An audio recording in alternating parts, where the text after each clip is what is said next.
নমস্কার বন্ধুরা, আমি বাবলু আপনাদের সামনে ভালো বাবা গল্পের পঞ্চম পর্ব পড়ে শোনাব।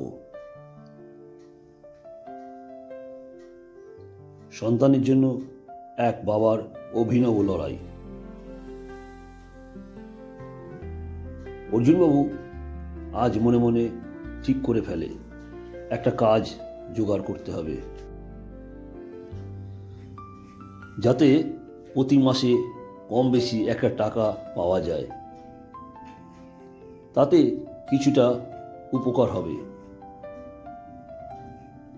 দেখতে দেখতে অর্জুনবাবুর দুটো মেয়ে বিশাখা ও সহেলি মাধ্যমিক পাস করে। 2 বছর পর উচ্চ মাধ্যমিক পাস করে। এই কয়েকটা বছরে শতাব্দীর হাতের সোনার চুড়ি, গলার হার, এছাড়া জমানো বেশ কিছু টাকা সবই শেষ হয়ে যায়।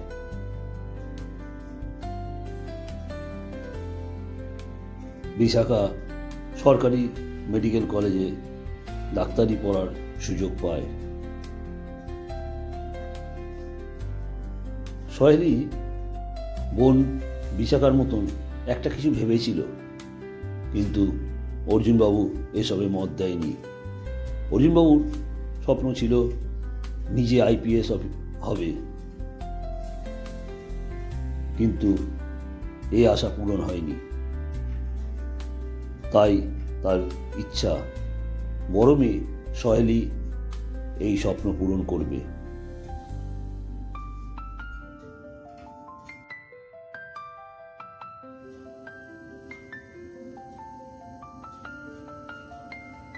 অর্জুনবাবু সহেলিকে বলে, আমি চাই তুমি গ্র্যাজুয়েশন কমপ্লিট করে তারপর ইউপিএসসির পরীক্ষা দিয়ে পাশ করে আইপিএস অফিসার হবে। সহেলি ইচ্ছা শতাব্দীর জানতে চাইলে সহেলি বলেছিল, আমার মা বাবা যেটা ভালো মনে করবে সেটাই আমার কাছে সঠিক সিদ্ধান্ত।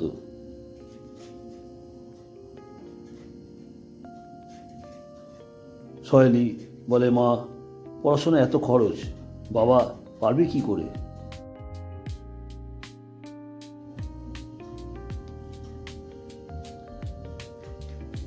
অর্জুনবাবু বলে, সহেলি, আর তো কয়েকটা বছর, তারপর লোকে বলবে আইপিএস অফিসার সহেলি রায়ের বাবা মা জীবনযুদ্ধে জয়ী হয়েছে।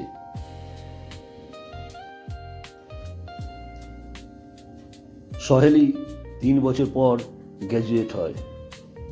তারপর ইউপিএসসির প্রিপারেশন শুরু করে।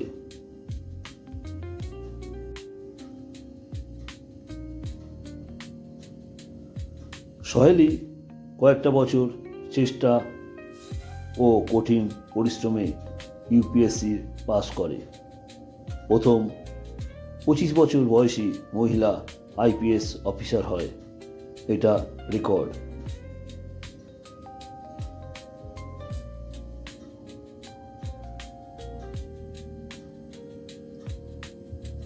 হায়দ্রাবাদে ট্রেনিং সমাপ্ত করে প্রথম পোস্টিং হয় পুরুলিয়ায়। সহেলি প্রথম আইপিএস অফিসারের পোশাক পরে ঘরে এসে মা বাবাকে প্রণাম করে আশীর্বাদ নেয়। সহেলি শতাব্দীকে জড়িয়ে ধরে অনেকক্ষণ কাঁদছিল। অর্জুনবাবু বলে, কিরে মা, সহেলি, কাঁদছিস কেন? সহেলি বলে, আমার কপাল কত ভালো, তোমাদের মতন মা বাবা পেয়েছি। আমার জন্মদাত্রী লক্ষ্মীমা বেঁচে থাকলে তোমাদের মতন কষ্ট করতে পারতো না।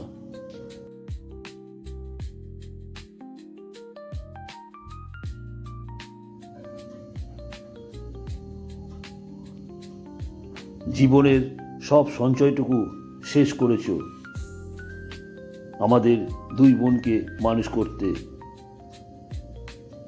সহেলি অর্জুনবাবুকে বলে, বাবা, কাল থেকে নতুন কাজটা ছেড়ে দিও।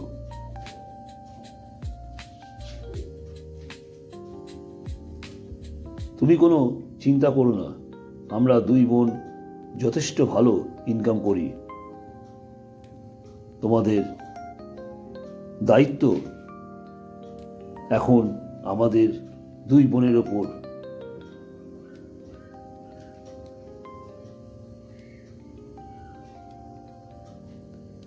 বিশাখা এখন সরকারি হসপিটালে ডাক্তার ও চাকরি করে।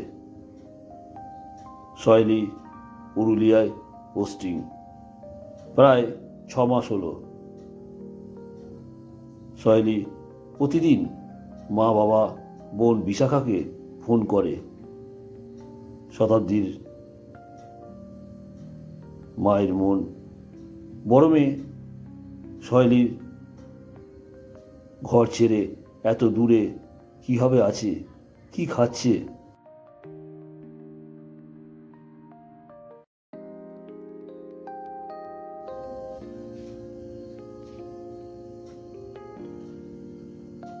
সহেলি বলে, এখানে সরকারি বাংলোয় আমি থাকি। ঘরের কাজের জন্য, রান্না করার জন্য লোক আছে। বাজার করে দিলেই খাওয়ার কোনো অসুবিধা হয় না। সহেলি অভিমান করে বলে, এখানে 6 মাস হয়ে গেল, তোমাদের আর এখানে আসতে হবে না।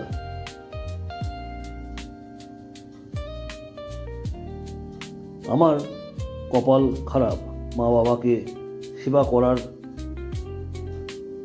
আমার ভাগ্যে নেই।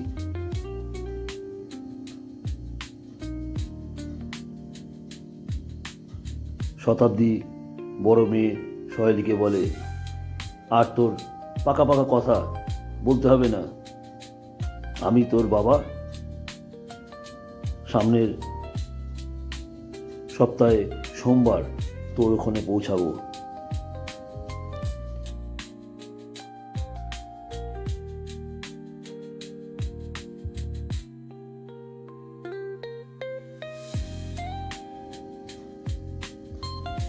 গাড়ি ব্রেক করে থামতেই অর্জুনবাবুর চোখটা খোলে।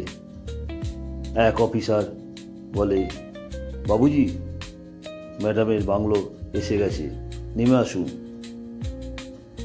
অর্জুনবাবু ও শতাব্দী গাড়ি থেকে নেমে দেখে সামনে দাঁড়িয়ে আছে বড় মেয়ে সহেলি। শতাব্দীর চোখে জল। মেয়েকে জড়িয়ে ধরে বলে, কি চেহারাটা হয়েছে মেয়েটার।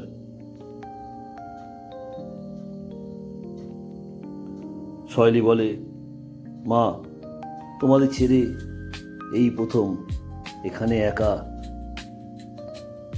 শুধু তোমাদের কথাই মনে হয়।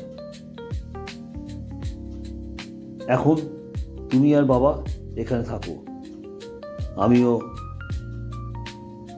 ভালো থাকবো।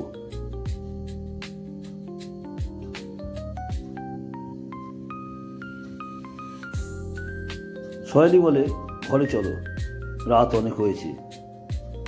জানো মা, বিশাখা ফোন করেছিল,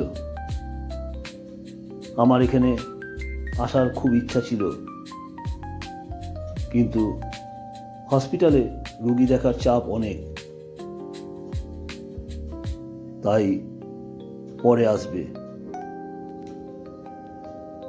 অর্জুনবাবু দেখে বড় বড় ঘর, বেডগুলো সাদা চাদর পাতা।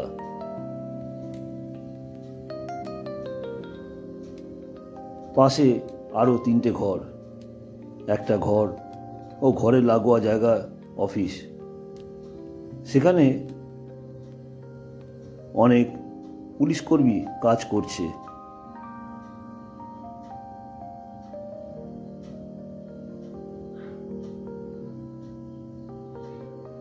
বাংলোর চারিদিকে আলো দেওয়া, যেন দিনের বেলা মনে হচ্ছে। ঘর থেকে কাজের এক মহিলা বলে, ম্যাডাম, টেবিলে খাবার দিয়েছি, আপনারা আসুন।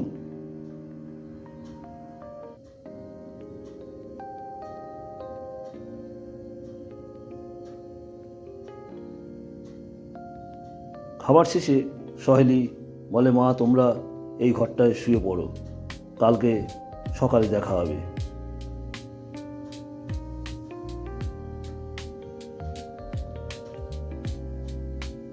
ভোর প্রায় 5:30 হবে।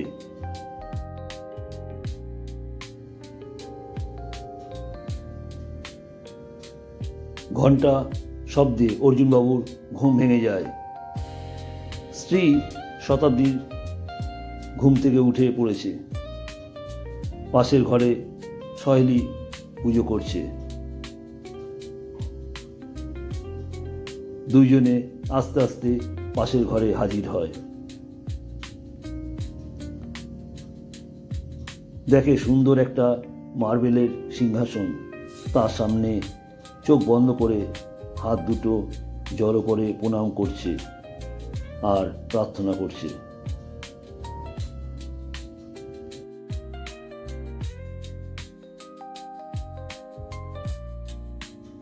অর্জুনবাবু ও শতাব্দী মেয়ের পাশে দাঁড়িয়ে ঠাকুরের সিংহাসনের দিকে তাকায়। দুজনে চমকে যায়, বলে, এটা কি করেছিস? ভগবান রাধাকৃষ্ণ মূর্তির পাশে আমাদের ছবি রেখেছিস কেন?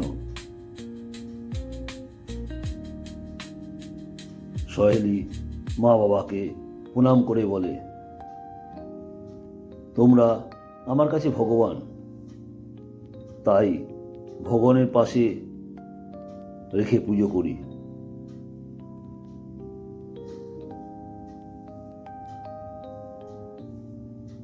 শতাব্দী মেয়েকে বুকে জড়িয়ে ধরে। সহেলি বলে, জানো মা, আমাকে ইন্টারভিউয়ে জিজ্ঞাসা করেছিল আমি কি এত পরিশ্রমের কাজ করতে পারবো।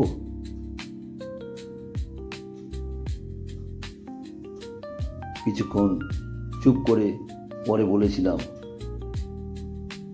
আমার বয়স যখন 6 বছর, লোকের দয়াতে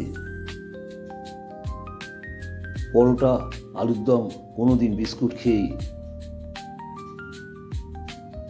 পেট ভরাতাম।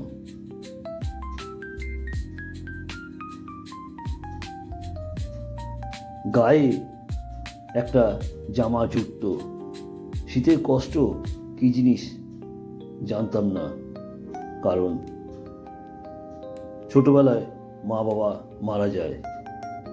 আমি কষ্ট কি জিনিস সেটা খায় কি গায়ে মাখে তাই জানতাম না, কিন্তু উপরে ভগবানের কষ্ট হলো, তাই আমার সামনে একদিন মানুষরূপী ভগবান নেমে আসে।